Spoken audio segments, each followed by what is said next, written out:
ਬੇਬੇ ਜੀ ਦੇਖੋ ਸ਼ਾਬੂ ਦੇ ਬੰਦਿਆਂ ਨੇ 10,000 ਮੈਨੂੰ ਵੀ ਦਿੱਤਾ। ਚੰਗਾ ਰੱਖ ਦੇ। ਹੋਰ ਕਿਸੇ ਨੂੰ ਕੁਝ ਦਿੱਤਾ ਹੈ, ਕੁਝ ਪਾਣਾ ਹੈ ਕਿਸੇ ਨੇ? ਬੱਬਰ ਪੁੱਤ जी बेबे।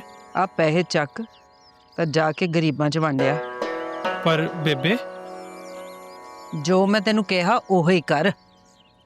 तेरा हाथ थामे इश्क की सूली जड़ सकते हैं। आउच। क्यों है? लगी? लग गई। मैनू भी इत्थे शाबुद्दीन के पास इतना पैसा कहाँ से आ रहा है? पानी की तरह बहा रहा है पैसे को। ਸਰਦਾਰ ਹਾਸ਼ਮ ਉਹ ਲਾ ਰਿਹਾ ਵਾ ਸਾਰਾ ਪੈਸਾ, ਤਾਂ ਆਪਾਂ ਸਾਰੇ ਜਾਣਦੇ ਆ ਕਿਉਂ ਲਾ ਰਿਹਾ ਵਾ। ਪਰ ਮੈਂ ਉਹਨੂੰ ਉਹਦੇ ਕਿਸੇ ਕੰਮ 'ਚ ਸਫਲ ਨਹੀਂ ਹੋਣ ਦੇਣਾ। ਉਹ ਐਦੀ ਮਾਂ ਕਹਿੰਦੀ ਐ ਉਹ ਸ਼ਾਬੁਦੀਨ ਚੰਗਾ ਬੰਦਾ ਨਹੀਂ, ਉਹਨੂੰ ਵੋਟ ਨਹੀਂ ਦੇਣਾ, ਤੇ ਇਹਦਾ ਮੁੰਡਾ ਵਾਹ ਬਈ ਵਾਹ, ਕਮਾਲ ਹੋ ਗਈ ਵੀ ਕਮਾਲ ਹੋ ਗਈ। ਓਏ ਸਾਨੂੰ ਸਾਰਿਆਂ ਨੂੰ ਧੋਖਾ ਦੇ ਰਿਹਾ, ਮੈਂ ਤੁਹਾਨੂੰ ਦੱਸ ਰਿਹਾ। ਐ ਵੇਖੋ ਵੇਖੋ, ਤੁਸੀਂ ਵੀ ਵੇਖੋ, ਤੁਸੀਂ ਵੀ ਵੇਖੋ, ਵੇਖੀਏ।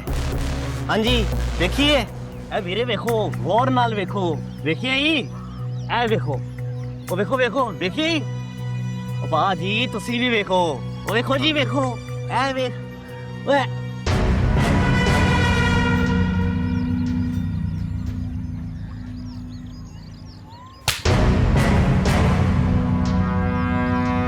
प्रेम जी, मैं इन सब बातों को लेके बहुत अपसेट हूँ। मुझे समझ नहीं आ रहा, बस मुझे घर जाना। हाँ तो कल्याण नहीं जाना ना, मैं छोड़ के आता हूँ आपको अपने बब्बू कार्ड पे। Babbu card what? फरारी मेरी आपके पास फरारी है? मेरी ना मोटरसाइकिल का निकनेम आ फरारी। शुक्र वाहेगुरु तुसी हंसे ना सही। ओ चांदी वर्गे दंद चमकदे मर जावा गुरु खा के मैं नहीं क्या फरार ने गया। अल्लाह दसो। प्रेम जी थैंक यू, आपने मेरा मूड अच्छा कर दिया। कोई ना, वरना उस मूड में जाती तो मामा बाबा बहुत सवाल करते।